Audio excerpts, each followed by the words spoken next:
خبر نړیوال بازار کې د تیلو بیې ټیټو خود افغانستان کې پر خپل حالت کې دي. نور حال در سره په ویډیو کې وګورئ. په سلامونو مخرکلی کوم. په نړیوال بازار کې د تیلو بیې ډېر سل نه ټیټ شوي دي، خو افغانستان کې لا هم پر خپل حالت کې او هیڅ بدلون پکې نه دی راغلی. د صنعت او سوداګریز خونې مسؤلین وایي چې په نړیوال بازارونو کې یو بیلر تیلو $110 څخه تر $90 راکته شوي دي، خو د سوداګریز خونې مسؤلین زیاتوي چې اوسنی نرخ په اساسي باید په افغانستان کې یو لیټر تیلو بیه 80 افغانۍ وي. خلک له چارواکو څخه د تیلو بیو د کنټرول په برخه کې جدي پاملرنې غوښتنه کوي.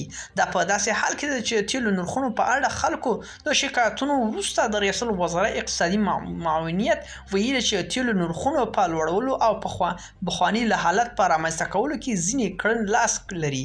سرچینې زیاته کړې چې معاونین نرخونو د راټیټولو په اړه له ټولو ممکنو لارو کار واخلي او هغه اشخاص تعقیبوي چې څوک د دې عمل مرتکب کیږي.